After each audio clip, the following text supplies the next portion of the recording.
Ça a tout changé, je pense, quand on s'est tous rencontrés. Si moi je vends cette pilule pour maigrir, bah c'est pas très grave parce que les gens sont des débiles. C'est le jeu d'internet. Et je joue avec les règles du moment et voilà. Est-ce que vous pouvez me rembourser mes 30 000 €? Bah non en fait. C'est pas comme ça que ça marche dans la vie. Le SEO est mort, vrai ou faux? Finito. Et je pense qu'en fait, je veux pas bosser dans ce domaine-là, je veux devenir carreleur. Et ils ont trop fait de la merde d'avoir baisé les anciens qui sont là depuis longtemps en fait. Tout moment je me casse.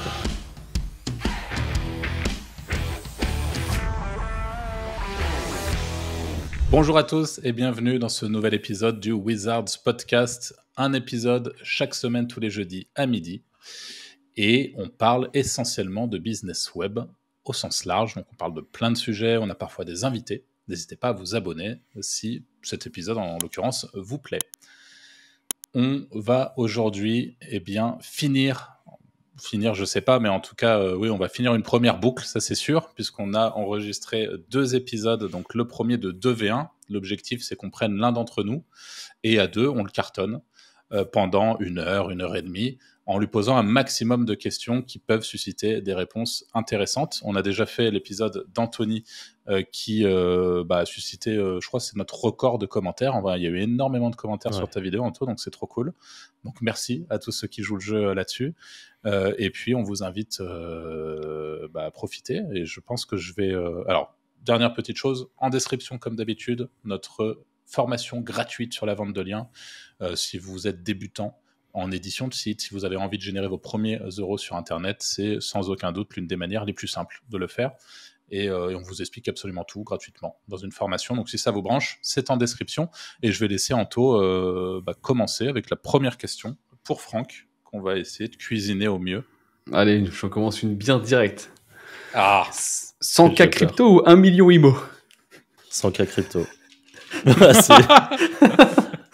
100K crypto ou 1 million IMO, 100K crypto, parce que c'est souvent quel crypto, j'ai le choix ou pas? Ouais.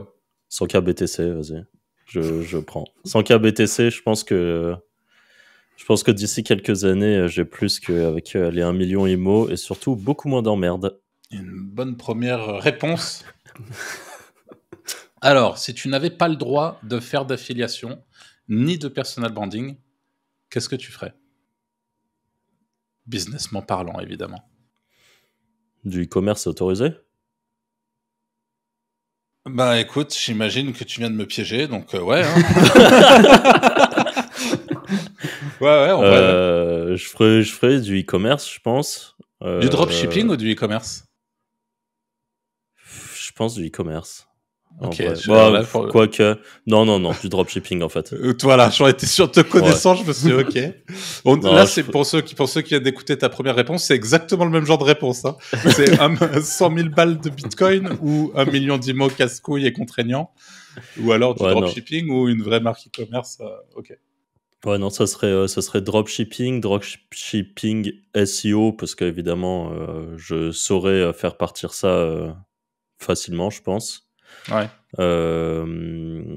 En parallèle, je pense que je ferais énormément de formats short, de trucs à la con, vraiment, comme je vois beaucoup sur Twitter, sur TikTok. Sur Twitter, j'en vois full des marques e-commerce chinoises qui font des petites vidéos en mode tout accéléré et tout. C'est que... tout est en accéléré, en fait. C'est un truc de fou. Okay. Ils font, je sais pas moi, un petit aspirateur portatif pour véhicule, par exemple, pour nettoyer ta voiture.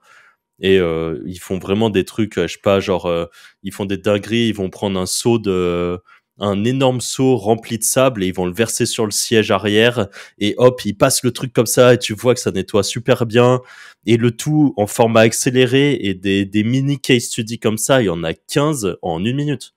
Ouais. C'est que du lavage de cerveau. J'ai l'impression que ces niches-là, les niches de ménage, d'entretien d'extérieur et tout, c'est incroyable. Genre, moi, littéralement, la dernière fois, j'ai passé, sans déconner, 25 minutes d'affilée comme ça à regarder un tapis se faire nettoyer de fond en comble. Vous avez vu cette vidéo? Ouais, j'aime bien regarder aussi. Le tapis ignoble. Cette vidéo, moi, j'en ai vu plein pour le coup. Voilà. Et je pense que là-dessus, les mecs, ils se mettent trop bien parce que derrière, ils ont leur petit e-commerce avec leurs petits produits d'entretien trop stylés qui marchent trop bien comme dans la vidéo. Et voilà, ça se régale. Il y a des mecs, notamment à New York, je crois, ou enfin peu importe où d'ailleurs, à Londres ou quoi, qui sont spécialisés dans. il nettoie les voitures de fin ton comble. Pareil. Mais t'en as à Lyon, T'en as partout. T'en as partout des trucs comme ça. Ah ouais. Et sur TikTok, t'as des énormes comptes où tu vois juste des mecs passer la shampouineuse sur des tapis et ils mettent en gros le avant et t'as un tapis genre il est gris et tu vois qu'au fond il y a des couleurs vite fait et à la fin le truc en fait tu te rendais compte que je sais pas c'était un tapis qui était fait que de losanges de couleurs différentes et c'était en format TikTok qui dure 2-3 minutes à peu près et juste le mec il fait ça en boucle pour plein de tapis et tout. C'est assez ouf, ouais, ce truc-là, c'est assez dingue. C'est à toi, Antoine, je crois. Ouais. Quelles sont tes passions autres que le bise en ligne? Si le bise en ligne est une passion déjà. Ouais, bise en ligne, c'est pas une il passion. déteste. Vu le temps que ça me bouffe, heureusement que j'aime bien ça parce que le soir dans mon lit en train de regarder des forums de SEO et des trucs comme ça à 23h30 au lieu de dormir, franchement. Et jeux vidéo, beaucoup. On en a parlé dans le podcast avec Arthur. On joue ensemble depuis des années. Moi, avant ça, j'ai beaucoup joué. Même avant qu'on se connaisse, quoi. J'ai toujours eu une grosse passion jeux vidéo et le plus compétitif possible, même si là, j'ai compris que ça y est, j'avais passé un cap. En termes d'âge. Bah ouais, non, mais c'est vrai, hein, t'as plus de 30 ans, tu deviens claqué sur les jeux, à part si t'as vraiment jamais arrêté un jeu. Mais nous, en plus, on se balade de jeu en jeu et tout, et c'est très dur de faire du compétitif. Après, dans les jeux, qu'importe le jeu, je vais quand même... je joue pas forcément que pour le fun, je joue pour gagner tout le temps. Enfin, je posais une autre question, alors en même temps. Est-ce que tu rages quand tu joues avec des gens mauvais dans ton équipe? En vrai, j'arrive beaucoup à faire abstraction parce que j'ai des potes qui sont bien claqués, ça me gêne pas de jouer avec eux. Mais pas forcément très longtemps, mais je peux jouer un petit peu. J'arrive à mettre un peu de côté et je me dis bah vas-y, je donne tout ce que j'ai pour essayer de faire au mieux, quoi. Mais je suis pas un gros rageux, je suis pas un mauvais perdant. Quand par exemple même on joue pas mal à des jeux de société avec les potes ou avec ma copine, je perds, c'est que l'autre a été meilleur en fait. Et puis voilà, c'est comme ça. Au pire, c'est à moi de m'entraîner pour être meilleur du coup. Mais je suis pas, je triche pas par exemple dans les jeux pour essayer de gagner. Tout ça, ça m'intéresse pas. Mon but, c'est de faire au mieux le plus loyalement possible. Mais ouais, aujourd'hui, voilà. Donc il y a jeux vidéo en grosse passion. Même si je peux pas pratiquer au quotidien, j'adore être dans l'eau, j'adore le snorkeling. Je passe beaucoup de temps, par exemple, quand je voyage à un endroit où je peux faire du snorkeling. J'aime bien découvrir des nouveaux animaux. Donc ça va être un peu... Et surtout, par exemple, en snorkeling, j'aime bien découvrir des sea slugs. Donc, en gros, c'est des sortes de petites limaces de mer. Et il en existe des centaines de milliers et beaucoup qui sont même pas répertoriés. En gros, il y en a des nouveaux qui sont découverts très régulièrement. Et si vous tapez sea slug sur Google, vous verrez sur les images qu'il en existe de toutes formes. En fait, c'est un peu comme des Pokémon. Il en existe de plein de types, plein de formes, plein de couleurs. Par exemple, la dernière fois, quand j'étais en Thaïlande, j'en ai découvert un nouveau que j'avais jamais vu, qui ressemble à une petite vache. Donc, c'est une espèce de petite limace de mer qui était blanche avec des points noirs et qui avait même 2 petites cornes. Voilà. Donc, ça, c'est le genre de truc que j'aime bien. Et après, j'ai plein de...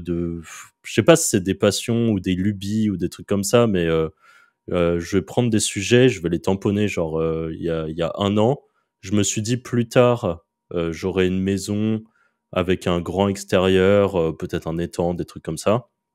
Du coup, je vais me renseigner sur tout ce qui est permaculture, forêt comestible et ce genre de trucs.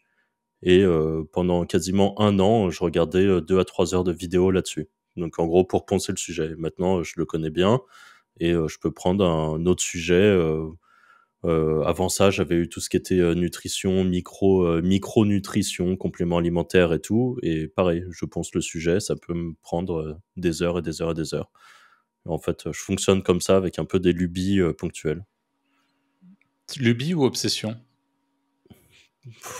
C'est pas des obsessions, généralement, ça peut pas devenir une obsession, genre t'es lubies, Non, justement. ça devient pas une obsession, à part si un truc que je comprendrais pas. Et là, ça me saoulerait jusqu'à ce que je le comprenne. Mais non, ça reste des lubies passagères ou passions. Mais voilà. Genre là, j'ai un nouveau téléphone qui fait que je peux faire de l'astrophotographie avec. Et ben, je sais que là, je regarde déjà des tutos pour quand cet été, il y aura les meilleures lunes, pouvoir faire des photos de la Voie lactée, des trucs comme ça. Donc, je regarde plein de tutos là-dessus. C'est Ok. un peu bizarre Stylé. comme fonctionnement, mais Bon, non, pas tant. Hein. Je suis sûr qu'Anto, il est un peu pareil. Ouais, je parie. Et moi, j'étais beaucoup comme ça, plus jeune aussi. Bah, peut-être légèrement moins aujourd'hui, mais... si on te file 10 millions net d'impôts, maintenant, qu'est-ce que tu ferais, dans un premier temps, de cet argent? Dans le détail, si possible, enfin... Tu vois, genre, peut-être tu places 1 million ici, enfin bref, t'essaies de me donner un truc un peu détaillé. Et après, de manière un peu plus large, qu'est-ce qui changerait dans ta vie? je pense que je le placerais sur des trucs ultra sécures. Après, je suis un peu claqué niveau bourse et tout ça, mais je me renseignerais beaucoup sur vraiment les bons placements bourse, mais dans l'idée et de ce que je connais déjà, parce que je me renseigne quand même dessus, je pense que je mettrais une partie en or pour sécuriser, une partie en bitcoin pour le fun. Si tu veux, je te donne des montants, mais je mettrais genre 1 million en bitcoin, 1 million sur de l'or pur, enfin vraiment or. Pas d'argent, pas d'autres métaux, juste de l'or. Euh, Peut-être 1 ou 2 millions qui seraient sur des ETF World, des trucs comme ça, vraiment le truc le plus basique du monde. Je sais même pas si j'irais chercher des trucs à dividendes et tout, genre je m'en foutrais, juste le truc le plus simple. Euh, et tout le reste, en vrai, moi j'ai 10 millions, je pense que vraiment j'arrête de bosser, je pense que je fais juste des passions en boucle, je voyage en boucle euh, pour aller chercher des Sli Slug partout dans le monde. Et je documenterai sans doute ça sur YouTube quand même, parce que bon, voilà. Et je pense que je ferai un tour en basse atmosphère avec des trucs genre Worldview, qui sont des ballons d'hélium, en gros, enfin des ballons gonflables qui montent jusqu'en basse atmosphère, donc tu vois la Terre de très haut, quoi. Je pense que je ferai des trucs comme ça. Mais après, et qu'est-ce que ça changerait dans ma vie? Je sais pas si ça changerait grand-chose en vrai. Peut-être que Bon, j'aurais. tu viens de le dire, ça change que tu bosses plus déjà. Ouais, je pense que ouais. Je pense qu'il y aurait ça. Après, est-ce que ça me gonflerait pas au bout d'un moment de. En gros, c'est pas parce que je bosserais plus que juste je serais autour de la piscine toute la journée, parce que je me ferais ultra chier, je pense. Donc, non, je pense que j'aurais une belle maison à un endroit, une vieille voiture de collection, sans forcément avoir un truc qui vaut une blinde. La voiture de mes rêves, c'est un truc qui doit valoir 30 ou 40 000 balles. Hein. Ça vaut que dalle. Si je pourrais déjà l'avoir, quoi. Mais voilà. Peut-être que là, j'aurais vraiment ce genre de truc. Mais voilà, c'est tout. Une vieille Cadillac, j'irai faire des tours. Stylé. Quel est ton plus gros regret sur le biz? Je sais plus si je l'avais déjà évoqué dans un autre podcast ou pas, mais j'ai des sites que j'ai fini par abandonner où j'aurais pas dû. En gros, il y a une niche et dans tous les cas, je repars pas mal dessus. Donc voilà, mais cette fois en association. Mais il y a une niche où j'étais un petit peu précurseur, je pense. J'étais un des premiers à traiter cette niche qui est devenue une grosse niche. Et je pense, déjà, je faisais ça en affiliation. Peut-être que si j'avais vraiment voulu scale, j'aurais dû faire un e-commerce à un moment. Et j'avais tous les contacts pour le faire. J'aurais pu le faire, en fait. Mais comme on l'a bien compris au début, j'avais pas envie de m'emmerder, moi, avec des trucs comme ça. Donc, je suis resté vraiment sur le format affiliation. Le dropshipping aurait été une possibilité aussi. Donc, je pense que j'aurais pu faire ça pour profiter du branding que j'avais à l'époque. Euh, et ne pas, en gros, au bout d'un moment, vraiment me lasser. J'en avais marre de bosser là-dessus. J'avais fait ça technologiquement, c'était compliqué comme je l'avais fait au début. Et après, j'ai voulu faire un peu des refontes, mais le refaire moi, c'était de la merde. J'aurais dû prendre quelqu'un pour le faire. Enfin bref, j'ai fait trop d'erreurs sur un biz qui était vraiment rentable, ce qui fait qu'il est devenu vraiment moins rentable.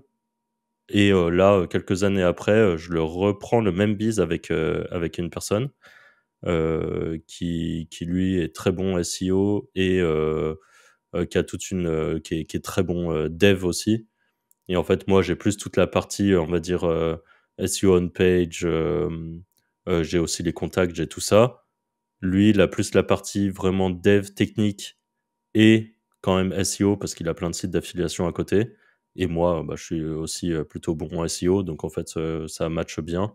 Et là, c'est un site qu'on a lancé il y a quelques mois et on a déjà facturé pour quasiment 3000 balles sur le premier mois de monétisation là. On n'avait pas encore mis les liens d'affiliation parce que on s'en était pas occupé. Et dès les premiers, enfin en gros là, on a mis en un mois, on a fait plus de 3000. Ouais. Donc voilà, c'est dommage peut-être de se dire que pendant quelques années, du coup, j'ai laissé dormir une niche que je maîtrise. Et voilà. Est-ce que tu peux me filer un outil, un seul, dont tu ne peux absolument pas te passer aujourd'hui? Un outil dont je peux pas me passer, Discord en vrai. Mais c'est peut-être pas pour les raisons. C'est juste que sur Discord, ça me permet d'avoir des accès à des communautés qui me permettent de continuer à toujours continuer à apprendre en permanence sur plein de sujets. Donc je suis très connecté Discord, on va dire, sur plein de trucs. Voilà, Ok. c'est Discord. Et Après, il y a plein d'outils que j'utilise au quotidien et dont j'aurais du mal à me passer quand même. bah, justement, je rebondis tout de suite, parce que j'avais une autre question, mais tu aurais pu me zigouiller ma deuxième question avec la première réponse. Ton SaaS préféré? Lucid.ai, bien sûr. Ah, n'abuse pas. En vrai, je l'utilise souvent tu en l'utilises plus. certes, mais de là à dire que c'est ton préféré, force Non, pas. mon SaaS préféré, c'est Ahref. Même Href. si au fil du temps, en vrai, Ahref, ils commencent à me saouler un peu vraiment avec leur système de crédit. Je suis sur un plan legacy, donc il y a de plus en plus de trucs où ils te disent ah bah maintenant si tu payes pas le vrai plan traditionnel qui maintenant coûte une fortune, euh, voilà. En gros, s'ils continuent à me cuck comme ça là, comme c'est le cas actuellement, je pense qu'à tout moment ça passe sur SEO Observer par exemple. Qui SEO Observer, rapport qualité-prix est top. Je sais que c'est Anto qui le maîtrise très très bien. Il y a full fonctionnalité, un peu cachée, mais il y a tellement de possibilités. C'est vraiment top. Et en plus, enfin voilà. Ahref, c'est vraiment parce que c'est l'habitude, que ça fait des années que je bosse dessus, que j'ai mes sites qui sont plug dessus. Enfin, j'ai plein de trucs qui fait que ça devient chiant de partir autre part. Mais par contre, s'il y a un moment, vraiment, je suis trop limité dans les crédits et tout, à tout moment, je me casse, quoi. Et ils ont trop fait de la merde, je trouve, d'avoir baisé les anciens qui sont là depuis longtemps, en fait. C'est un peu comme SEMrush, hein. De souvenir, il y a beaucoup de gens qui se plaignent de SEMrush parce que, en gros, SEMrush, il y a quelques années, c'était vraiment top. Et au fil du temps, ils ont commencé à augmenter les prix à un point où ça en devient un peu indécent. Et je pense qu'il y a des combos d'outils maintenant qui sont largement supérieurs à tous ces outils-là. Tu prends SEO Observer qui fait déjà le gros du travail. Si par exemple la base de données de mots-clés de base de SEO Observer est trop faible, tu prends Alloscan et voilà, t'as déjà une très bonne base de travail en fait. SEO Observer te fera toute la partie lien, un peu mots-clés, un peu de check des anciennes positions, recherche d'expi, tout ça. Et en parallèle, tu as Alloscan qui est, je pense, en France, meilleur outil pour les mots-clés. Donc, voilà. La même que pour Arthur, quel est ton investissement le plus foireux? Bah, en vrai, moi, Arthur, toi, t'as répondu Axie et j'ai pas réagi sur le coup, mais pour moi, c'est pas Axie. Pour moi, c'est Pegaxi, qui est Oui, c'est vrai. un autre jeu crypto. Parce qu'en fait, Axie est un projet qui est encore développé. Donc, projet Web3, un jeu plug à des crypto-monnaies et tout ça, mais qui reste un jeu qui est jouable, qui est pas si ignoble à jouer. Qui est même nous on y a joué un peu mais parce qu'il y avait le côté pécunier, mais je sais qu'il y a pas mal de Philippins parce que nous on avait énormément de Philippins dans nos équipes qui ont toujours ce côté un peu nostalgie au même titre que nous. Si on reprend un World of Warcraft au début, on a ce côté nostalgie par exemple. C'est quand même que ça les a marqués, c'est quand même que le jeu est plutôt pas mal.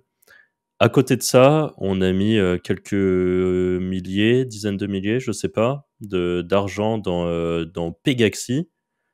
Je sais plus combien on avait mis, mais on avait mis quand même. Oui, ça m'étonne. En tout cas, en milliers. Ouais. Et C'est vrai et que ça, c'était bien de la merde, ça. Ouais. et ça, en fait, avec le recul, on s'est vraiment pris le FOMO dans la gueule. Donc, FOMO, c'est le Fear of Missing Out, donc la peur de louper quelque chose. Dites-vous, qu'est-ce que c'était Pegaxi? C'était un espèce de PMU en ligne virtuel, full random, où on voyait un cheval robot courir. Et les chevaux pouvaient être reproduits pour monter des écuries et mettre des jockeys dessus, on va dire. Et un cheval est monté à son max à $1 600, le cheval le plus claqué. Et il y en a d'autres qui partaient à plus de $10 000, des trucs comme ça, vraiment des chiffres colossaux. $1 600, c'était ce qu'on appelle le floor, donc c'est les prix les plus bas. Nous, on a dû les acheter autour de $200, $300, peut-être 400, 500 à ce prix-là. Aujourd'hui, ça vaut quelques centimes le cheval. Et ça remontera sans doute jamais parce que le projet est mort. Il y a plus Ça personne. vaut pas le coup, genre, de remettre 15 balles, quoi. Non.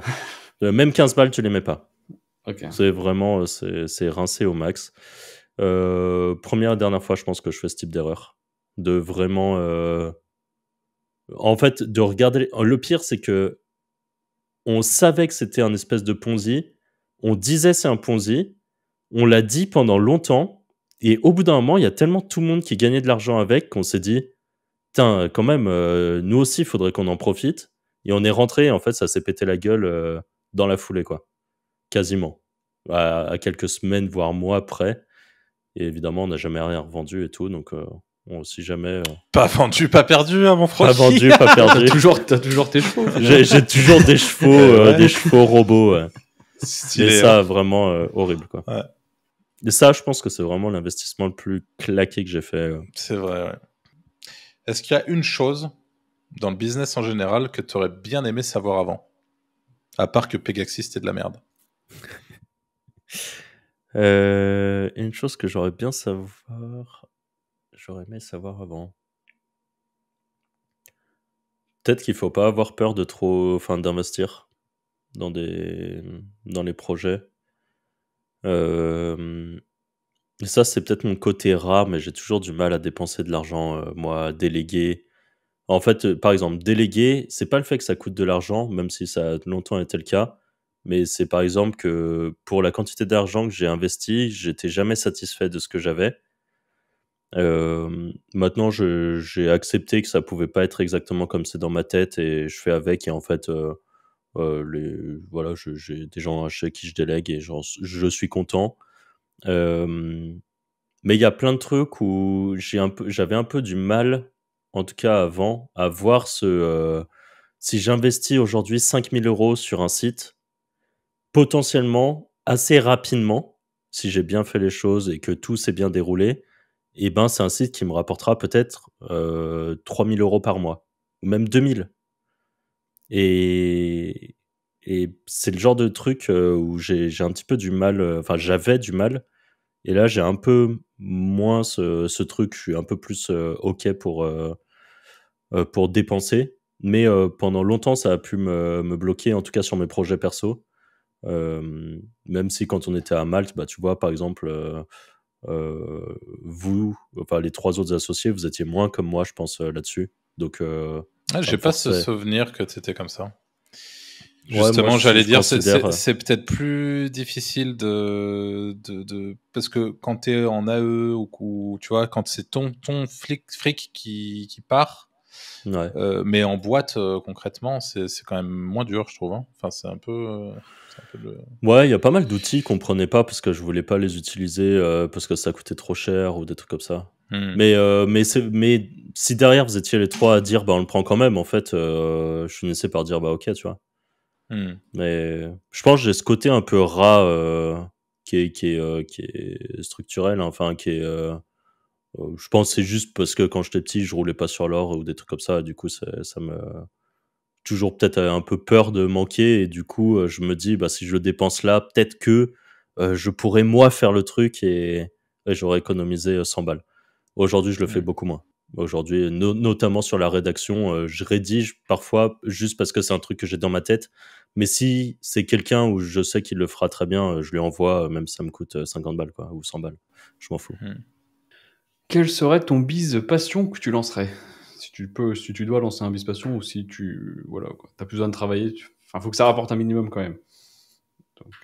Donc, je pense un peu ce que je disais tout à l'heure. Je sais pas sur quel domaine, mais je pense que j'aurai une chaîne YouTube où je raconte des trucs autour de ma passion, que ça soit très rentable ou les pas limaces, très du rentable. coup. Les limaces des mers. Ouais, par exemple, ça pourrait être ça, mais ça pourrait être si vraiment je fais de la permaculture, ça serait un truc de c'est permaculture. trop bien par ça. exemple.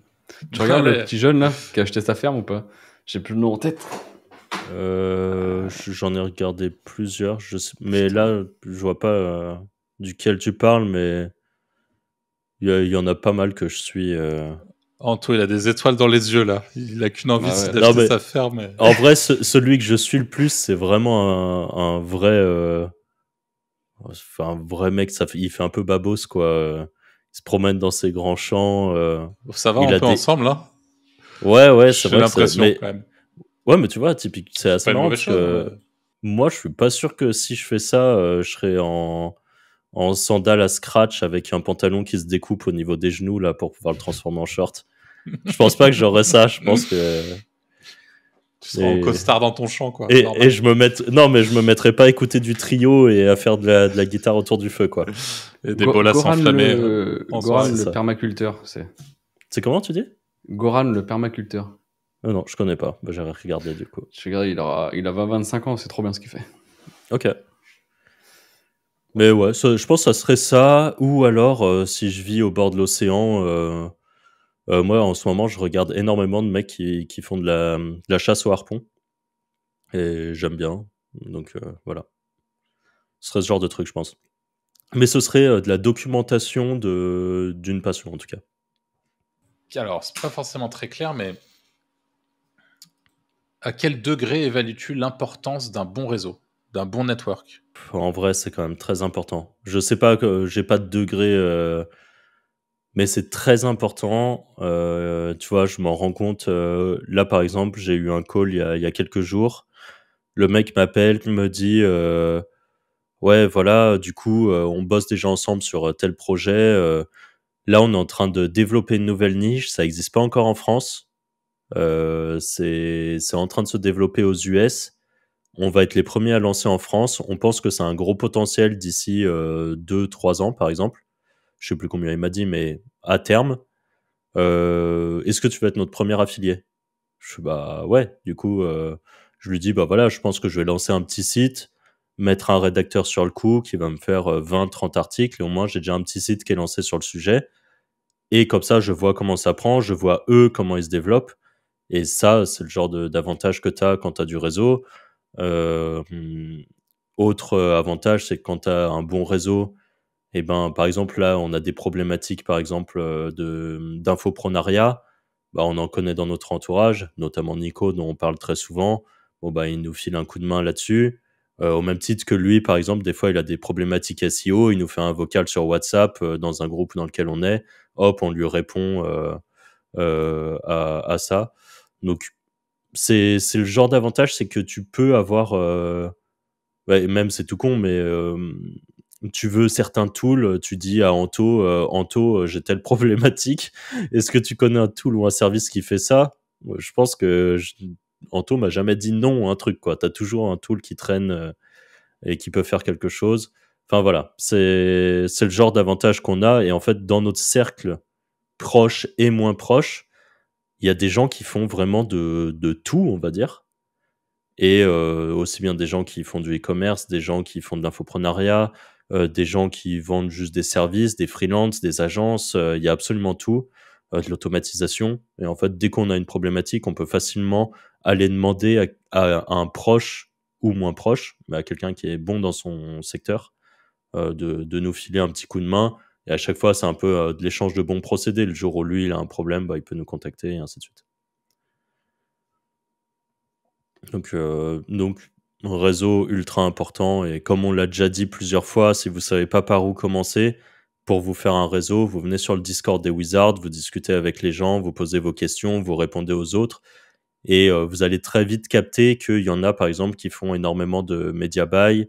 Il y en a d'autres, c'est plus du SEO, même si nous, on a beaucoup de SEO et éditeurs de sites sur les Wizards. Mais il y en a aussi d'autres qui font du format short, par exemple. Et si, voilà, ça vous permet d'un peu capter les noms et de pouvoir demander à la bonne personne au bon moment si besoin. Quelle est la rencontre la plus importante et pareil, plus l'événement qui t'a fait changer sur le biz? Un moment clé ou voilà. Bah, en vrai, c'est quand on s'est tous rencontrés. Hein. Concrètement, c'est il y a 10 ans, SEO Camp de Nantes. Rendez-vous entre gens de Impact IM, le forum d'Arthur. C'était SEO Camp Nantes. Ouais, c'était le SEO Camp Nantes. En vrai, ça a tout changé pour moi. J'étais à l'école, je faisais un tout petit peu de sous sur le côté, mais franchement, pas grand-chose. On s'est rencontrés, on s'est bien entendus, on a fait des bises ensemble ensuite. Ça a tout changé, je pense. Parfois, je me pose la question de si, en gros, le raisonnement que je me fais, c'est si j'avais pas eu mon blog de musique à l'époque, alors je n'aurais jamais été sur Script SEO. Alors, parce que je me demandais comment ramener des gens sur mon petit blog de musique un peu claqué en .blogspot. Alors, j'aurais jamais été sur Script SEO et donc Arthur, j'aurais jamais vu son message où il est venu se présenter dessus. J'aurais jamais été sur Impact IM et ça se trouve aujourd'hui, je serais salarié dans une boîte, dans une start-up ou un truc comme ça à Paris, en train de me faire chier comme un rat mort, quoi. C'est vraiment, il y a des moments, je me demande, tu vois, et on en parlait avec ma copine, et elle me dit, je pense qu'à un moment ou un autre, dans tous les cas, tu aurais fait de l'entrepreneuriat parce que elle sent que c'était quand même assez ancré en moi et que mon gros problème avec la hiérarchie et le fait d'avoir quelqu'un qui... Moi, j'ai aucun problème avec la hiérarchie quand c'est justifié et que la personne qui est au-dessus de moi est compétente. Mais par contre, si la personne qui est au-dessus de moi, je considère qu'elle est pas compétente, ça peut très très vite me tilter. Et franchement, je me demande ce que j'aurais fait. Mais du coup, SEO Camp Nantes 2012, 13, Donc, 14. Pour résumer, Franck, la FEPSEM a changé ta vie. La FEPSEM a changé ma vie, exactement. C'est vrai. Drôle. Comment est-ce que tu vis la concurrence ? Plutôt bien. Pareil, j'ai pas d'animosité envers mes concurrents. J'ai jamais fait de black hat négatif, on va dire, de négative SEO, des trucs comme ça. Mes concurrents principaux, la plupart du temps, je sais qui c'est. Et eux savent parfois qui je suis, parfois non. Mais il y a pas mal de niches où mes concurrents savent très bien qui je suis. Et où on discute en toute bienveillance et je trouve ça plutôt cool. Et d'ailleurs, pas avec tout le monde sur les SERP. T'en as avec qui tu sens que ça va plus vite fitter et t'en as, tu sens que c'est des rageux et justement, eux, ils ont un problème avec la concurrence. D'ailleurs, j'ai des concurrents qui écoutent le Wizard Podcast et je trouve ça assez cool et on discute de temps en temps, pas forcément très souvent, mais c'est des gens cool, quoi. Donc, pas de raison d'être énervé face à eux. Et tu vois, je trouve qu'après, c'est de bonne guerre de celui qui fait le meilleur taf. Est-ce que tu aurais justement un conseil à donner à nos auditeurs par rapport à ça ? Parce qu'il y a beaucoup de gens qui sont bloqués par, tu vois, ouais, non, mais ça, c'est trop concurrentiel, ça... Enfin, tu aurais quelque chose à dire par rapport à ça ? C'est peut-être une fausse croyance, justement, de se dire, bah là, il y a trop de monde, donc j'y vais pas. Ou... Bah, des trucs très concurrentiels, très, très, très concurrentiels. Genre, demain, tu veux te lancer en dating, mais pas forcément sur une micro-niche de dating, mais sur le dating au sens large, et que t'as pas beaucoup de sous à investir, ou beaucoup de temps et de production à investir, parce que typiquement, on connaît des gens sur le domaine du gambling qui n'ont pas forcément investi des tonnes d'argent en quoi que ce soit, mais par contre qui ont produit du contenu en boucle pendant des années et qui aujourd'hui vivent extrêmement bien. Mais par exemple, je pense qu'il faut pas avoir peur d'aller sur des niches concurrentielles peut-être commencer en visant des micro-niches, pas forcément que en SEO, on le dit très souvent, mais notamment du YouTube, des trucs comme ça. Il y a même des niches, des grosses niches, qui sont très mal exploitées sur YouTube. Donc en fait, si vous avez de la grosse concurrence en SEO, ça ne veut pas dire que ce sera le cas sur d'autres leviers d'acquisition. Et je pense notamment à du Pinterest, à YouTube, à des formats short, que ce soit Instagram ou TikTok. Et il y a des choses à faire dans tous les cas. Et pour reprendre le cas du dating ou par exemple des compléments alimentaires, qui est moi un sujet que j'aime beaucoup, en SEO c'est ultra travaillé, mais en YouTube c'est pas mal travaillé aussi, mais sur Pinterest ça l'est par exemple un peu moins. Et voilà, il y a peut-être des choses à faire.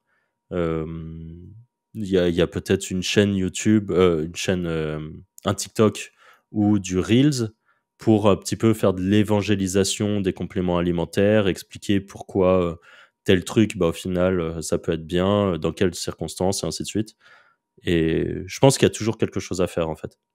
Pour quelqu'un qui est motivé et qui est prêt à bosser, qui est prêt à se relever les manches, parce que c'est souvent ça aussi qui pêche, c'est qu'il y a pas mal de gens qui veulent se lancer sur des très grosses niches, mais pour autant qui n'ont pas la détermination qu'il faut pour le faire.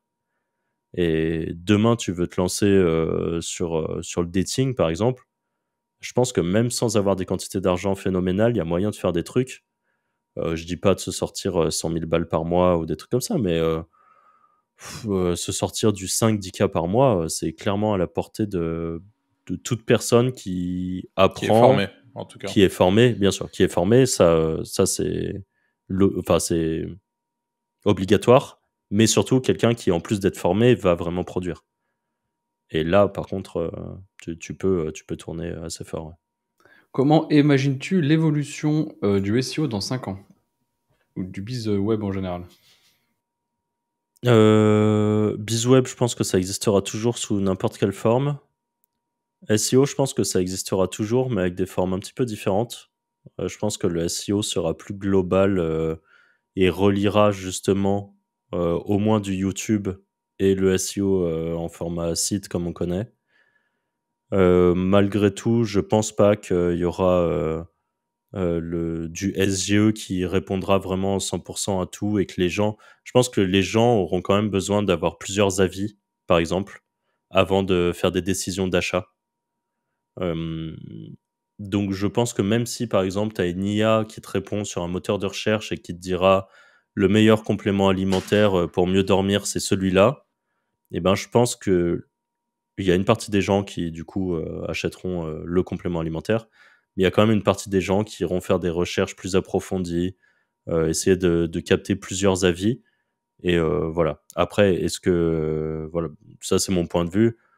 Dans 5 ans, après, peut-être qu'il y aura des IA qui diront l'avis de la majorité des gens, c'est ça, mais il y a aussi des gens qui pensent ça et d'autres qui pensent ça, et tu auras un condensé de toutes les réponses. Mais j'ai du mal à croire que Google puisse survivre en passant en full SGE, parce que tu as quand même une partie du biz qui est que les gens ont besoin de payer pour avoir de la visibilité.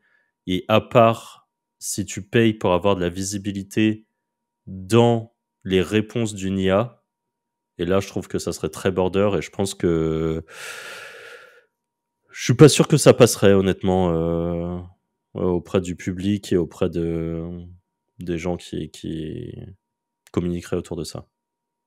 Mais voilà, là, ça, c'est ma vision du truc dans 5 ans. En tout cas, moi, je considère que dans 5 ans, j'ai toujours des sites d'affiliation, quoi. Au top. Ouais, tu m'as posé une question sur mon épisode de 2v1, c'est quels sont les 3 entrepreneurs qui t'inspirent? J'aimerais bien te poser la même question. Il me semble que c'est toi qui me l'avais posé, hein, d'ailleurs. Ou c'est peut-être Anto, je sais plus.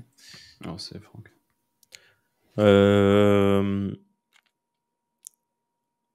Qui c'est que j'aime bien? Parce qu'il y a pas mal de gens que j'écoute, en vrai. Bah déjà, en vrai, le premier, sans que ça fasse suceur de potes, mais moi, Nico m'impressionne assez dans sa façon de faire du biz.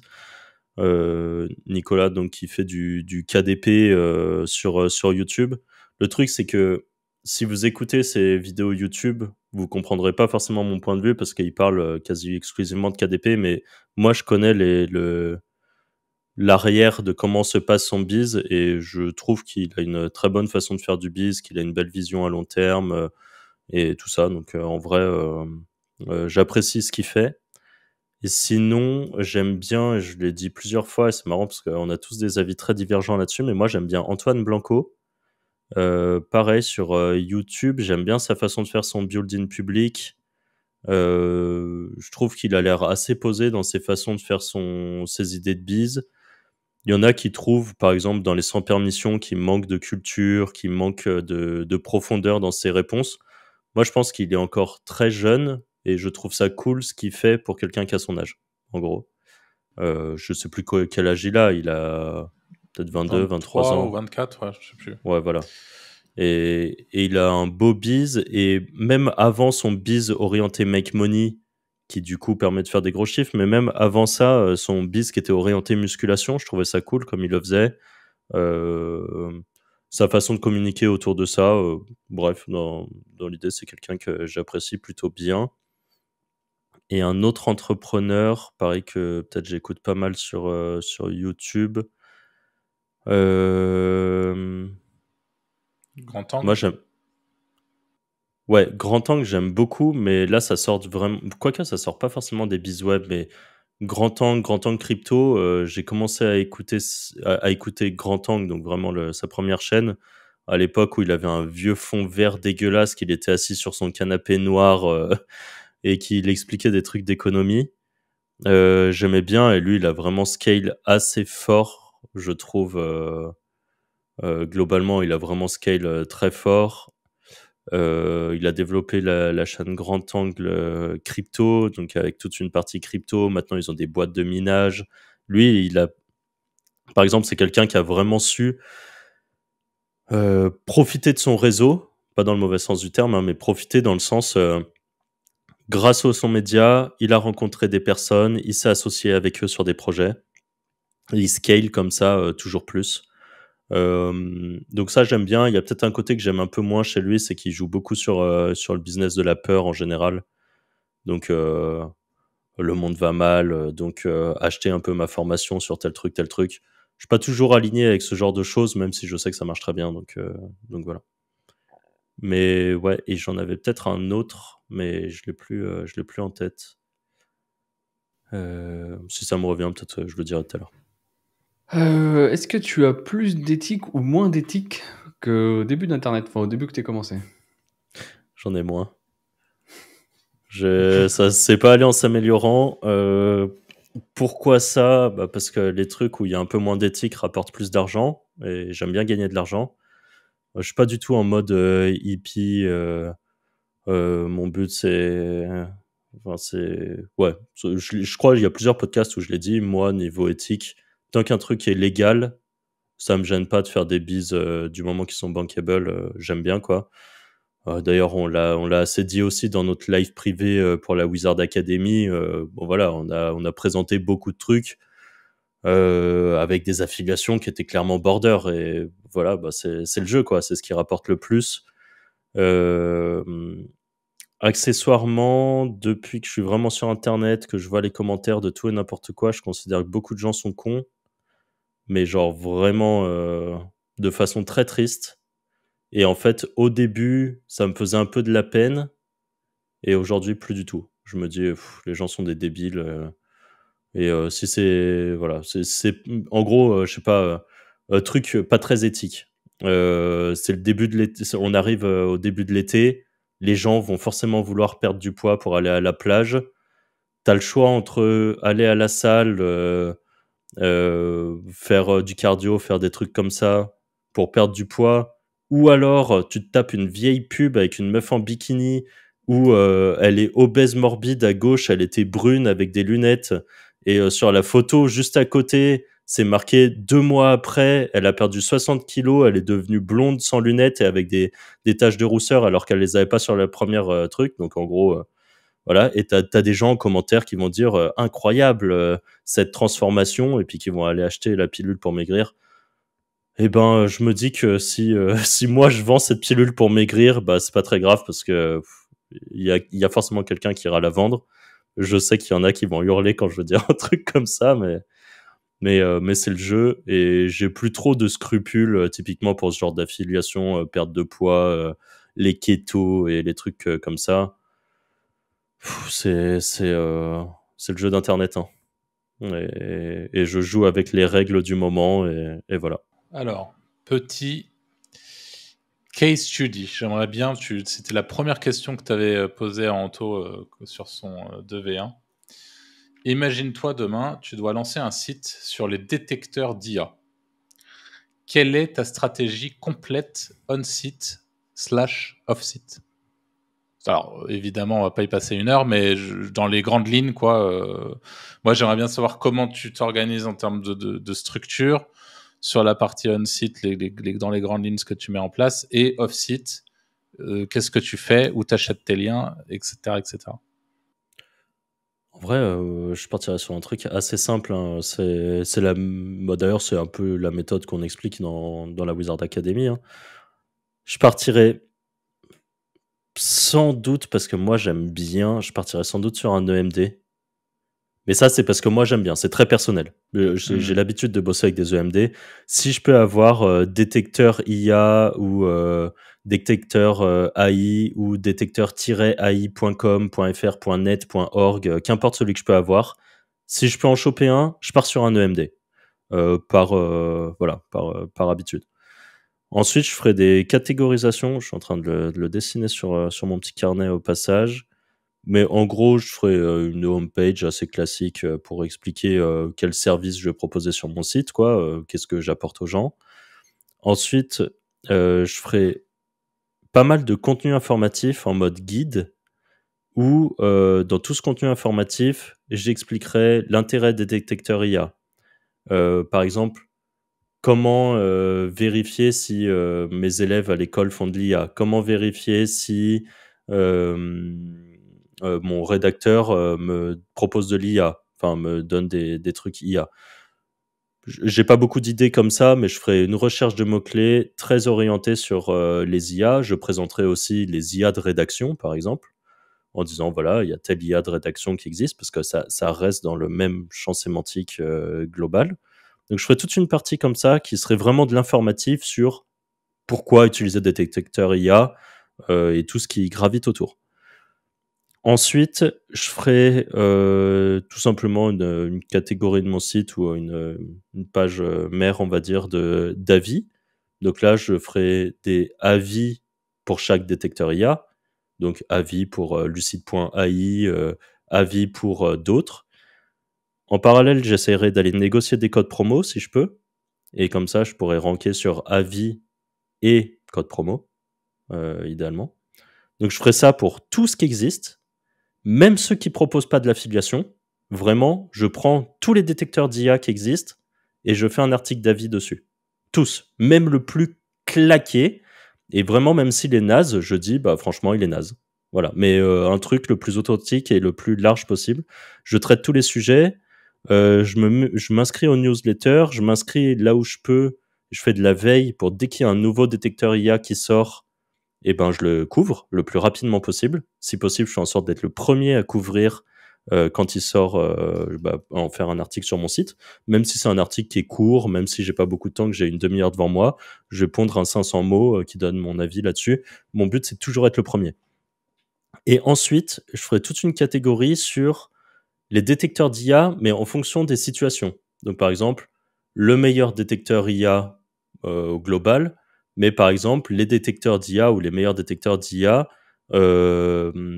dédiés aux écoles, dédiés aux étudiants, dédiés aux entreprises, je sais pas moi, de rédaction ou de production de contenu, dédiés aux journalistes, dédiés à tout ce que je pourrais trouver qui serait correspondant. Globalement, j'aurais ça comme site. Et en parallèle, je ferai une chaîne YouTube qui refait exactement les mêmes sujets traités sur le site, mais en version YouTube. Et voire même, pour chaque article que je fais, en gros, la vidéo YouTube est peut-être créée avant ou en tout cas dans la foulée. Par exemple, je fais d'abord mon guide à l'écrit sur l'avis sur Lucide. Et en parallèle, sur ma chaîne YouTube, je fais l'avis sur Lucide. Et comme ça, je rank à la fois sur Google et à la fois sur YouTube. Et je peux mettre ma vidéo YouTube en embed sur mon site. Comme ça, chaque page de mon site a la vidéo qui est dédiée. Et voilà, je ferai ça.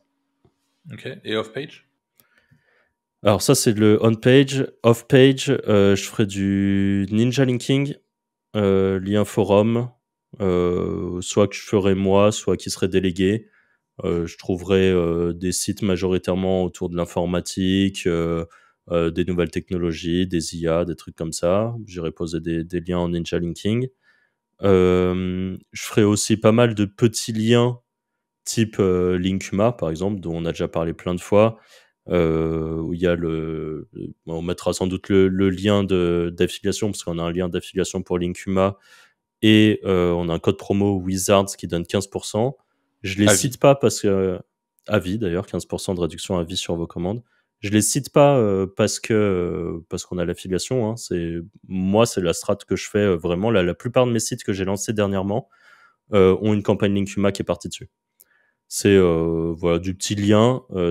Ça permet de gonfler mon volume de RD avec des liens qui en tout cas sont indexés et qui prennent quand même assez régulièrement un petit peu de mots-clés. Donc ça me convient. Tant que c'est positionné dans le top 100 sur Google, moi ça me convient. Et dès que j'ai du budget, je commencerai à acheter des gros liens. Donc des liens plutôt médias sur des sites qui ont beaucoup de puissance. Je ferai ça et globalement ça s'arrête à ça. Mes EAT viendraient principalement du coup de mes liens de l'autorité et de mon YouTube. J'irai pas me disperser à également faire du TikTok, à également faire d'autres trucs. Vraiment, je garde 2 leviers d'acquisition qui seraient YouTube et pur SEO via mon site. Et voilà, globalement, c'est ça que je ferais. Si vraiment j'avais la déterre, j'irais contacter des sites à la mano pour choper des liens en plus que mes concurrents peuvent pas avoir. C'est-à-dire qui pourraient avoir s'ils les contactent aussi. Mais en gros, le fait de passer que par de l'achat de liens, c'est de la pure flemme. Idéalement, j'irais contacter des gens, des médias, pour leur parler de mon site, de qu'est-ce que ça apporte. Peut-être même que je ferai une infographie ou un sondage IFOP autour de la présence de l'IA et des risques, par exemple, encourus par les contenus IA pour les étudiants. Et derrière, sondage IFOP là-dessus, et là, je choperai full gros lien. Mais ça, c'est dans le meilleur des mondes. Dans la réalité, je sais pas si je le ferai... pas en début de projet, en tout cas. Ok. Que ferais-tu si tu dois arrêter le web? Parce que mais qu'il faut quand même que je fasse un truc qui est très rentable. Ouais, mais le web en général, genre, t'as plus le droit à YouTube et tout. Hein. Ah ouais? Ouais. Bah, je pense, je l'avais dit une fois, mais je me formerais sur la nutrition / macronutrition, diététique et tout. Et je pense que je ferai un truc autour de ça. À terme, je pense que je publierai par exemple des livres ou des trucs comme ça autour du domaine. Je dis ça sur le papier parce que ça reste une passion que j'ai sur le côté parce que ça m'intéresse. Est-ce que voir tous les jours des gens qui sont en surpoids et tu leur dis qu'il faut arrêter de manger des pépitos et qu'ils t'écoutent pas et qui te mentent, parce que je sais que c'est un truc qui existe un peu, mais qui, quand ils vont venir au rendez-vous de 2 semaines après, qui te mentent en disant qu'ils n'ont pas mangé de pépitos alors que tu sais qu'ils en ont mangé parce qu'ils ont pris du poids alors qu'ils n'ont pas écouté tes conseils et tout, je pense que ça me saoulerait vite en vrai. Mais sur le papier, je pense que j'aimerais bien, en tout cas pour les gens qui seraient motivés et voilà. Moi, je le fais déjà un peu à petite échelle avec mes potes qui me demandent genre des trucs de compléments alimentaires. Ma famille aussi savent que j'aime bien, qui me demandent souvent, et j'aime bien partager mes connaissances qui sont peut-être encore assez maigres sur le sujet, parce que encore une fois, j'ai pas fait d'études là-dedans ou quoi que ce soit. Mais en tout cas, le peu de connaissances que j'ai, j'aime bien les partager. Qu'est-ce que tu as appris en animant le Wizards Podcast depuis plus d'1 an maintenant? Qu'est-ce En que vrai, ça t'a beaucoup de apporté, choses. grosso modo? Déjà, je pense que ça m'a apporté une grosse aisance à l'oral. Pas forcément, mais je suis plus à l'aise, on va dire. Au début, c'était pas du tout le cas, même si on avait eu l'expérience d'Exactive Froggies qui m'avait un peu aidé. Mais là, je pense vraiment, là, on a une quantité d'épisodes qui est quand même assez conséquente. Ça y est, même quand on est invité pour d'autres interviews et tout, je suis très à l'aise là-dessus. Peut-être même IRL, au quotidien, même quand je rencontre de nouvelles personnes et tout, je suis peut-être plus à l'aise. Ça, c'est un des premiers points. Le deuxième, c'est qu'en vrai, ça a permis de faire pas mal de rencontres en tout genre, et ça, je m'en rends vraiment compte. Même avoir une micro-notoriété, si on peut dire ça comme ça, parce que nous, dans notre petit cercle, on a une micro-notoriété, les gens nous connaissent. Euh, Ça a énormément d'avantages, ça apporte du contact, ça donne une crédibilité, je trouve. Euh, donc ça, c'est un des gros avantages, je trouve, du Wizard Podcast. Ça m'a beaucoup apporté. Ça a vraiment permis de faire des rencontres très cool. Et, et peut-être que des gens se rendent compte qu'on est, bon, enfin j'espère en tout cas, mais qu'on est plutôt compétent, quoi. Donc il y a ça. Euh, Globalement, c'est les trucs. Et encore une fois, en fait, je sais pas si ça rentre dans la réponse, mais comme je l'ai dit plein de fois dans des podcasts, moi j'aime bien me dire que peut-être j'aide des gens à sortir de conditions de salariat et de vie pas ouf en général. Euh, et je me dis que, et je parle même pas des gens qui prennent la Wizard Academy et tout, hein. Je parle juste de gens qui nous écouteraient et qui se disent, peut-être ça leur met une petite étincelle et ils se disent, ok, c'est possible. Et ben, me dire que potentiellement il y a quelques personnes à qui j'aurais pu permettre d'avoir une vie plus agréable, eh ben, je trouve ça cool. Tu vois, même quelqu'un qui, en nous écoutant depuis plus d'un an, du coup, peut-être nous a découvert sur les premiers podcasts, a lancé un petit site qui vivote et qui fait 300 € de commission d'affiliation ou de vente de liens par mois.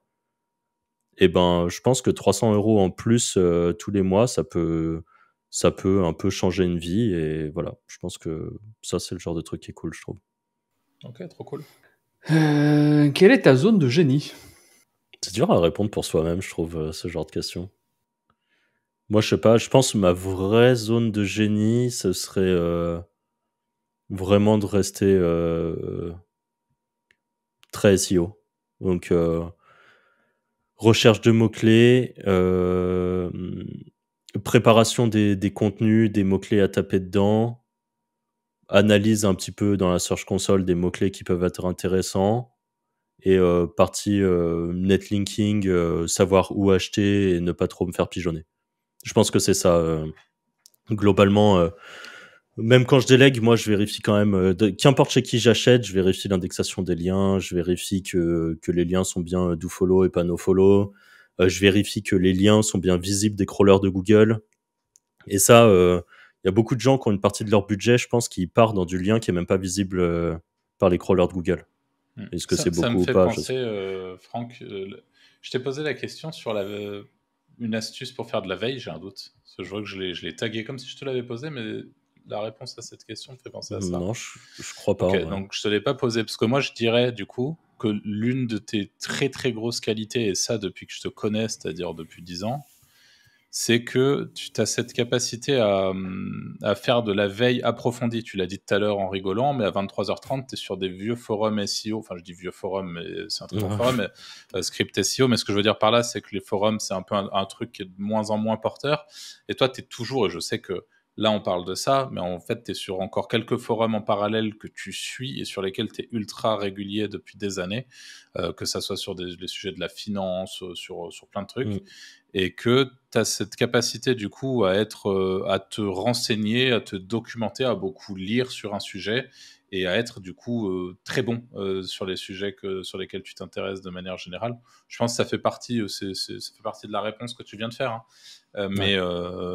Mais en gros, c'est ça. Aujourd'hui, le SEO, vous partez dans une grotte pendant 6 mois, vous revenez, vous allez devoir apprendre certaines choses. Enfin, tout n'a pas changé, évidemment, mais il y a quand même certains éléments qu'il faut prendre en compte. C'était peut-être pas comme ça il y a 6 mois, il faut être très connecté en permanence.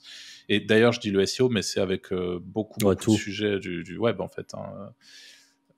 Parce que tout bouge extrêmement vite. Et du coup, la question que j'ai complètement skippée, c'est est-ce que tu aurais une astuce pour les gens qui nous écoutent pour justement faire de la veille de manière efficace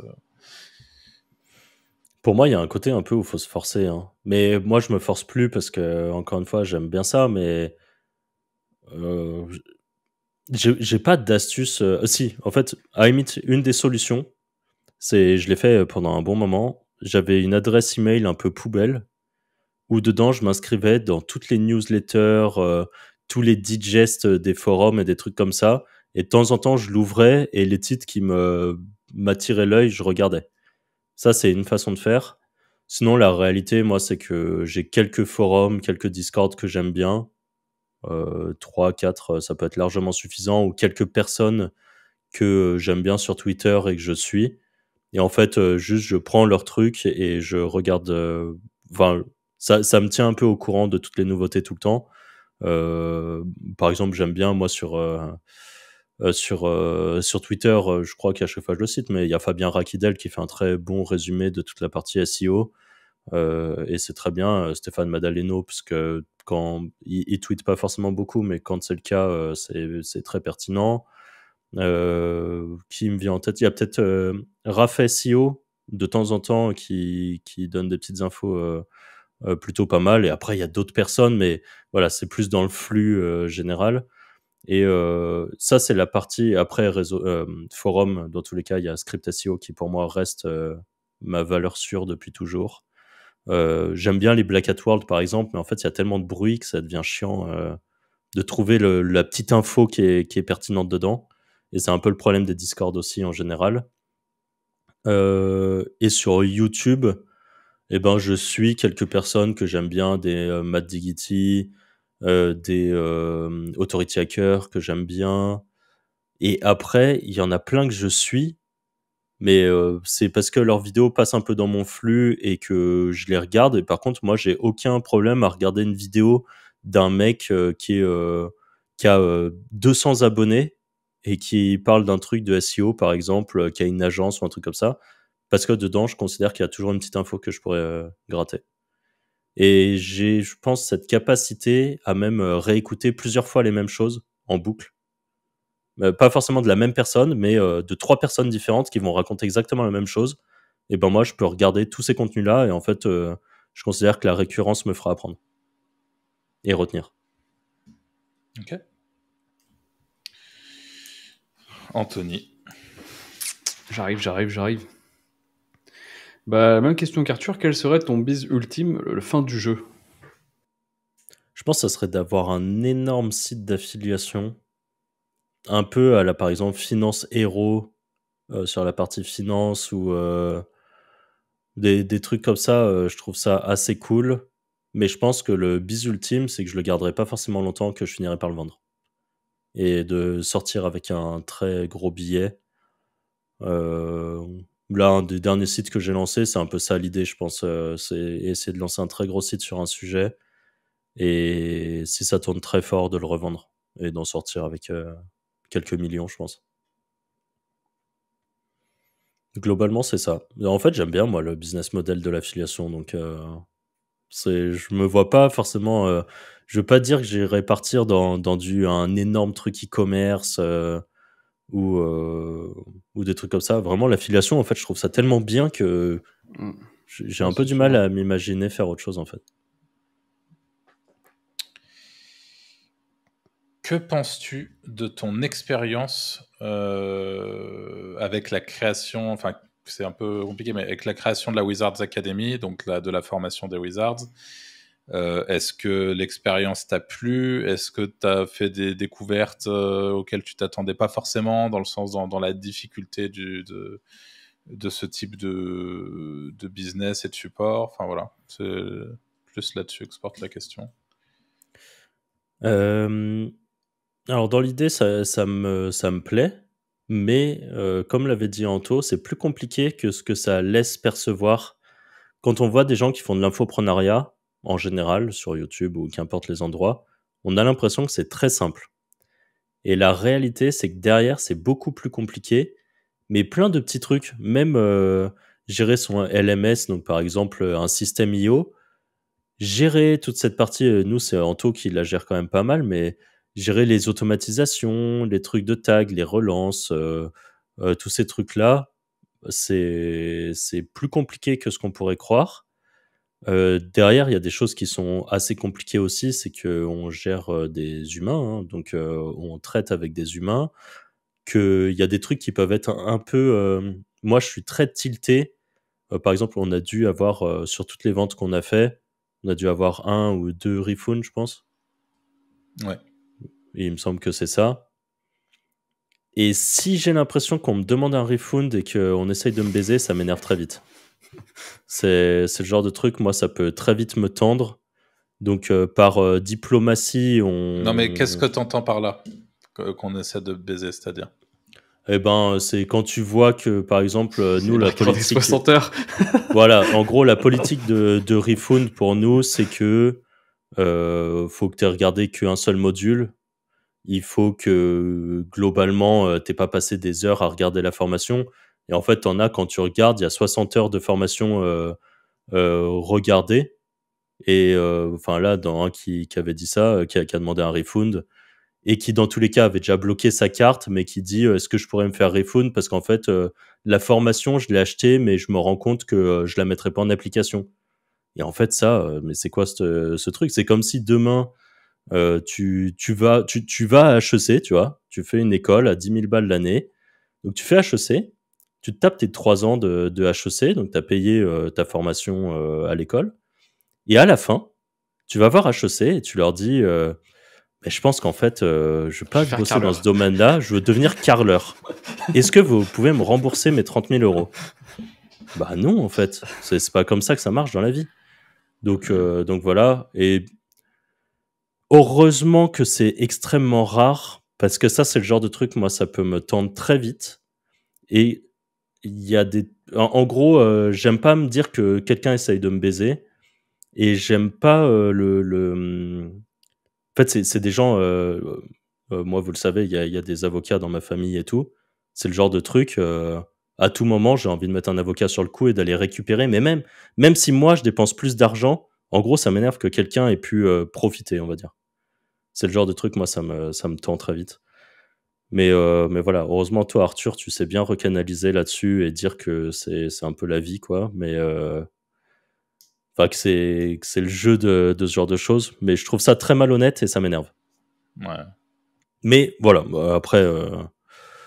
donc, ça c'est une partie des trucs. Mais sinon, globalement, Wizard Academy, je suis très content de le faire. Je suis content, par exemple, comme l'autre fois, quand on a fait le live, on était une bonne quarantaine sur le Discord. Je suis content de voir, c'est tout con, mais les gens à la fin qui disent merci, qui disent que c'était trop bien, qui après nous le redisent, que ce soit en privé ou en public, qui viennent nous dire c'était cool, j'ai appris plein de choses. Et ben, ça revient un petit peu à ce que j'ai dit précédemment, où, et là c'est différent de juste ceux qui écoutent le podcast, parce que ces personnes-là ont payé. Donc en plus, je me sens encore plus redevable, entre guillemets, que ces personnes-là réussissent, ou en tout cas aient toutes les clés en main pour pouvoir réussir. Et c'est un peu de fierté, quoi. Je pense, là où je serais vraiment très content, c'est quand t'as des gens qui, peut-être dans quelques mois, nous diront ah bah là, j'ai pris 500 balles ce mois-ci, j'ai pris 1000 balles, j'ai pris 1500, tu vois, ou même ceux qui, dans quelques temps, peut-être auront passé le cap des 2-3 000 balles et qui nous le diront, parce que je pense que tout le monde le dit pas forcément, mais ceux qui nous le diront, bah, en vrai, je serais méga fier, tu vois. C'est sûr. Et en plus de ça, c'est aussi... En gros, je suis déjà fier de ce genre de choses avec des proches que j'ai déjà aidés à développer des trucs. Et même eux, à leur petite échelle, bah, quand ils ont un peu leur... ne serait-ce que leur première commission et tout, je suis déjà fier, quoi. Je me dis que l'information a bien été transmise et que la personne a aussi su faire ce qu'il fallait. Parce que c'est bien beau de transmettre des informations, si les gens ne se sortent pas les doigts, tu peux rien faire, quoi. C'est vrai. Ton achat le plus inutile dans le biz. Et vu que t'es un rat, t'en as peut-être pas. J'avoue, hein, full rat, j'en ai peut-être pas, mais si sur AppSumo, j'ai dû déjà acheter 2-3 merdes. Ah, moi je Là. sais. T'as déjà acheté des backlinks très chers qui ont absolument rien fait. Ah ouais, bon, ça c'est vrai. Ouais, bon, en gros, mais oui, c'est vrai que ça peut être ça mon achat le plus inutile, c'est des grands liens à 1000 balles qui ont poussé littéralement 0. Donc voilà, ça fait partie du jeu, c'était pour le test aussi. Bon bah maintenant j'ai un peu... Mais ça, je vais retester prochainement, je pense. Donc on verra si ça pue toujours autant la merde ou pas. Mais ça fait partie des trucs... je pense, et après, il y a des fois où j'ai acheté du contenu pour des sites. Genre, je me dis, faut absolument que je lance un site là-dessus. Je commande du contenu, je mets, je sais pas moi, 500 balles de contenu, je reçois le contenu, je me dis, en fait, la niche, elle est pas ouf. Puis voilà. Du coup, j'ai des drives avec dedans des contenus qui attendent un jour peut-être d'être postés. Quelle question est-ce que tu as pu anticiper et qu'on ne t'a pas posé? J'en ai pas, honnêtement, j'en ai pas anticipé du tout. Mais ça peut être justement comme on s'est posé plusieurs fois la question, notre meilleure journée ou des trucs comme ça. Ouais. Bah, Parce que je trouve ça marrant en vrai. Ta meilleure journée alors? Meilleure journée avec toi et les associés à Mal, du coup, c'était 24 000 balles. En vrai, les Wizards, je sais même pas, donc je préfère pas dire, mais on a fait en infoproduit des plutôt belles journées. Mais ça, je le prends à part. Pour moi, mes vrais enjeux, c'était vraiment sur la partie affiliation. Et je crois que ma meilleure journée en solo, vraiment que des sites à moi, zéro personne avec qui je suis associé dessus, ça doit être 4000 balles, je pense. Bon, c'est propre.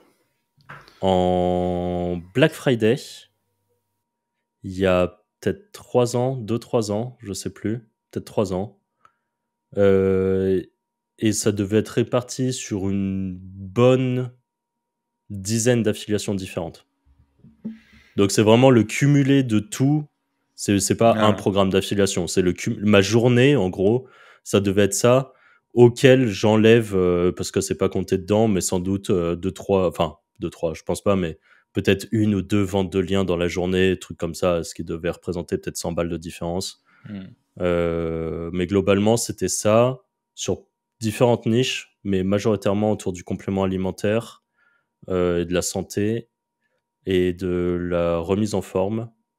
Et en gros, c'est un mix de produits e-commerce, d'infoproduits et tout ça, enfin d'affiliation pour des infoproduits. Mais ouais, au cumulé, c'était ça le montant, je pense. Ok. Mais c'est à prendre avec des pincettes parce qu'encore une fois, c'est au Black Friday et que j'avais un peu préparé, anticipé en rankant sur Black Friday pour telle offre ou Black Friday tel type de produit et ainsi de suite. Il fallait y penser. C'est pas vraiment le hasard. Non, c'est pas le hasard total, mais... Ouais. Anto, est-ce que tu en as toujours sous le pied? Quel bise relancerais-tu avec seulement 1000 € pour faire 2000 € par mois? Non, en vrai, affiliation site de niche, 1000 € que j'investis dans mon site. Je prends zéro tool. Zéro tool de ni netlinking, ni quoi. Zéro tool de... Bon, en gros, je dépense 0 sous. C'est... je pense que mes seules dépenses, ce serait mon serveur, mon nom de domaine, des plugins que je trouve importants, notamment Affiliate Table, Sticky CTA, différents petits plugins comme ça, un truc pour de l'emailing, que ce soit Brevo, GetResponse. Je te coupe brièvement, Francky, juste pour dire pour les gens qui nous écoutent, si ça vous intéresse de savoir quel plugin exactement, avec les Wizards, on a une boîte à outils qui se trouve en description et vous trouverez absolument tous les outils qu'on utilise vraiment. Tous les trois, donc ça peut être Franck utilise un outil tout seul ou alors on l'utilise à 3, enfin peu importe, mais c'est des trucs qu'on utilise vraiment, donc ça vous branche, allez voir ça. Excuse-moi. D'ailleurs, je crois qu'Affiliate Table est dans la boîte à outils, Sticky CTA est dans la boîte à outils avec un code promo d'ailleurs, code promo Wizards, comme d'hab. Donc voilà, ça c'est ce que j'utilise sur beaucoup de mes sites. Je prendrai un abonnement pour un petit truc de gestion d'emailing.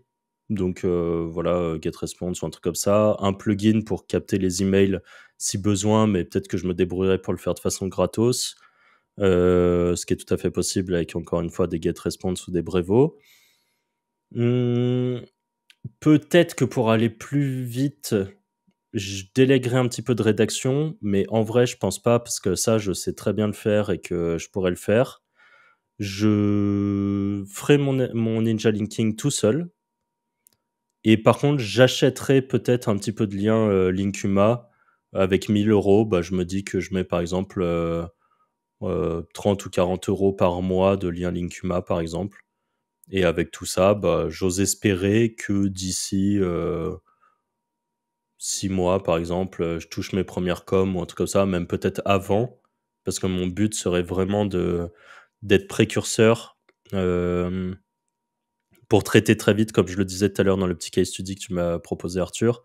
Tout ce qui est avis plus quelque chose, je ferai toujours en sorte d'être le premier dessus. Donc voilà, je prendrai une niche, qu'importe, bah, on pourrait reprendre le cas des détecteurs d'IA, et je ferai une niche autour de ça, et je ferai la stratégie que là je t'ai dit. Et je pense que 1 000 €, c'est largement suffisant.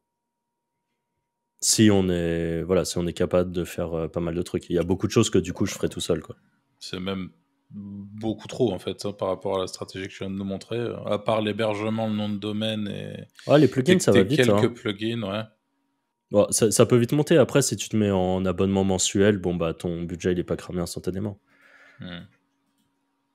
Et t'oses espérer que d'ici quelques semaines ou mois, tu as tes premières commissions et qu'après, tout s'autofinance un petit peu.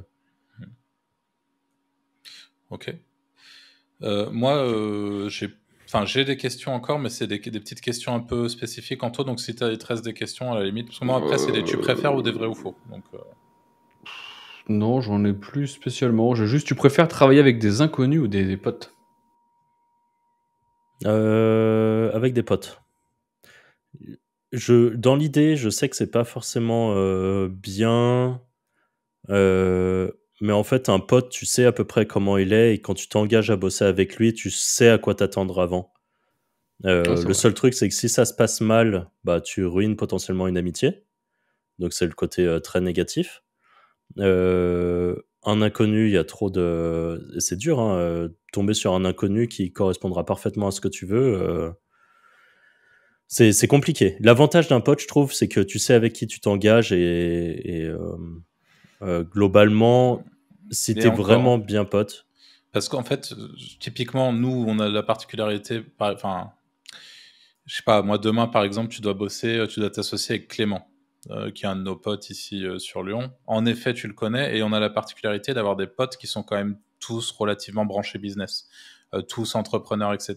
Donc, en effet, on a ces discussions-là. Si demain, tu dois t'associer avec un de tes potes, tu vois, d'enfance qui n'a jamais fait de business, mais enfin, je sais pas, là, c'est compliqué parce que du coup, tu Ouais. sais pas trop Tu comment connais pas finalement comment ça il va peut se réagir. passer. Bah, c'est suivant à quel point tu le connais, tu vois. Si tu le connais vraiment, est-ce que c'est un pote que tu connais par cœur, genre c'est ton meilleur pote, et que au final tu connais quand même ses forces et ses faiblesses, qui en général, les forces et les faiblesses qui sont dans la vie personnelle au quotidien se retransmettent assez souvent dans les forces et les faiblesses businessment. Mais si par exemple c'est juste un pote avec qui tu as l'habitude de faire des soirées, de picoler et de sortir en boîte, tu connais pas vraiment ses forces et ses faiblesses. C'est un pote, mais c'est pas... c'est même différent d'un pote. Je pense qu'un vrai ami avec qui tu es très proche, eh ben, tu connaîtras vraiment 100% de sa façon d'être. Peut-être pas de bosser, mais d'être. En fait, quelqu'un qui est plutôt un procrastinateur, tu le sais. Genre que ça soit quelqu'un de ta famille, un très bon pote et tout, tu le sais. Et après, si tu t'associes avec lui, faudra pas t'étonner s'il a une tâche à faire qui l'emmerde, qu'il le fasse pas. Tu vois, c'est typiquement ça, c'est un truc. S'il y a quelqu'un qui est très mal à l'aise à l'oral au quotidien, tu vois, avec des gens, si un jour tu fais un meeting avec des potentiels partenaires et qu'il est là à côté, tête baissée, et qu'il ose rien dire, c'est pas une surprise en fait. Il sera businessman comme il est personnellement. Donc Concrètement, voilà, moi dans tous les cas, j'ai des trucs qui sont faits avec des amis, business, enfin des projets business qui sont faits avec des amis, et j'ai aucun truc qui sont faits avec des inconnus. Donc, et je suis pas sûr que je le ferais aujourd'hui. Je pense que à l'époque, quand on l'a fait à Malte, on se connaissait pas très bien. Ça a été une prise de risque, mais on était quand même, on sentait qu'on était quand même sur la même longueur d'onde. On était sur les mêmes forums, on discutait des mêmes problématiques. La seule risque, c'était est-ce que au quotidien on s'entendra, est-ce qu'on arrivera à communiquer et tout ça. C'était la seule prise de risque, je trouve. Mais après, on savait qu'en façon de bosser, on était quand même assez proches, je pense.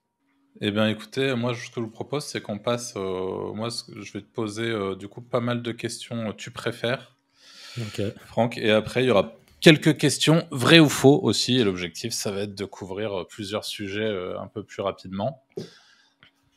Tu préfères un seul gros projet SEO ou plusieurs petits projets en même temps? Un peu entre les deux, c'est dur de répondre parce qu'en vrai, je préférerais un gros projet SEO, mais j'aurais un peu cette impression de mettre tous mes œufs dans le même panier. Mais sur le papier, je préfère quand même un gros projet SEO, mais dans la réalité, j'ai plusieurs projets. Malgré il y a toujours certains sites qui ont vraiment le gros focus et que les autres sont un peu sur le côté. Ouais. Tu préfères du contenu de qualité supérieure moins fréquent ou du contenu régulier de qualité moyenne? J'aurais presque envie de répondre les deux aussi, parce que alors, pareil, sur le papier, je préférerais du contenu moins fréquent, mais de très bonne qualité. C'est l'idéal, je pense. Mais l'idéal de l'idéal, c'est peut-être d'avoir du contenu encore moins fréquent, de très bonne qualité, et un petit peu de contenu un peu plus régulier qui vienne push un peu le reste.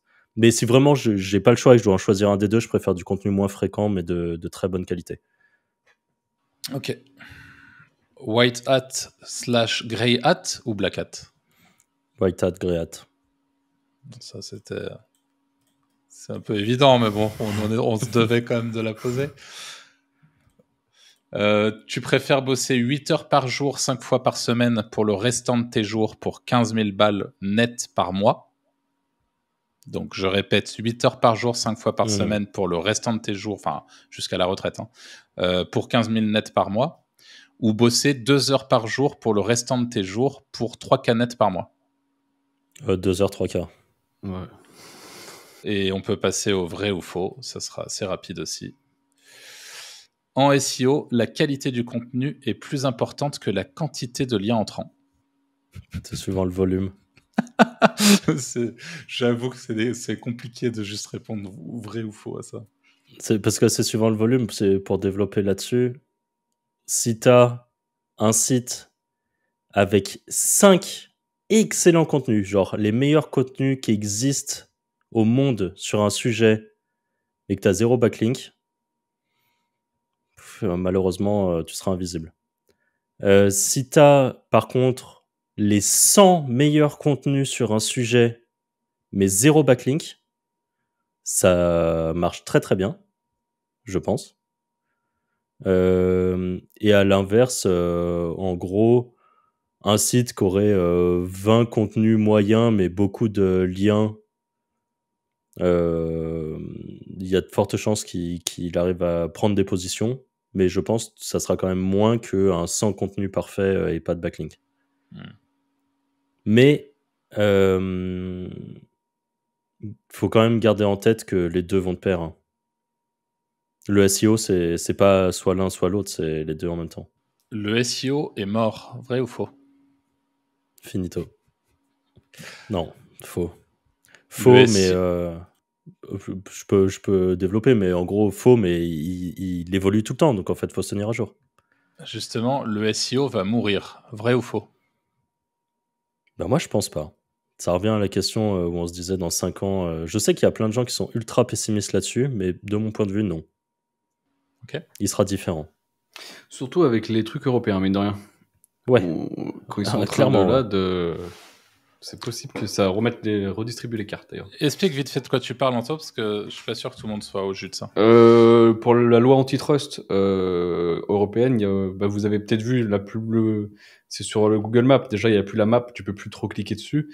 Et petit à petit, il n'y a plus Google Flight dans les résultats de recherche. Ils vont enlever YouTube. Enfin, en gros, il y aura des concurrents. Il n'y aura pas YouTube, quoi. Il n'y aura pas les autres produits Google. Donc, ça peut redistribuer des cartes sur pas mal de thématiques. L'affiliation va mourir, vrai ou faux? Faux. C'est pareil, c'est un business model qui existe depuis, je pense, des centaines d'années. Je pense que le concept du référal, il y a des gens qui ramenaient des petits bonhommes pour changer les fers de leurs chevaux avant de partir au combat, et ils devaient déjà toucher une com, je pense. Le premier live mensuel de la Wizards Academy était un banger, vrai ou faux? 100% vrai. Investir dans le SEO sans budget conséquent est inutile, vrai ou faux? C'est quoi que tu appelles investir dans le SEO? C'est en gros pour les, je sais pas, mets-toi à la place d'une agence qui justement a un budget de 300 balles pour investir dans l'achat de liens, par exemple. Est-ce que si le budget est pas conséquent, ça sert à rien, quoi, en gros. Je sais pas si la question est plus claire. Bah, faux alors. Tout est bon à prendre en fait. Même un petit budget, c'est mieux que rien. Ok, bah écoutez, moi j'ai fait le tour des petites questions vraies ou faux. Parfait. Je pense que du coup on a fait le tour de cet épisode 2v1. Donc merci Franck pour toutes tes réponses. Merci à vous également pour nous avoir écoutés jusqu'à maintenant. Comme d'habitude, on compte sur vous pour nous dire si vous avez apprécié cet épisode. Donc mettez un petit commentaire, un petit like, un petit abonnement si c'est pas encore fait. Des petites étoiles aussi sur Spotify ou les autres plateformes d'écoute. Et puis on se retrouve la semaine prochaine, même jour, même heure, pour le prochain épisode. Salut. Ciao.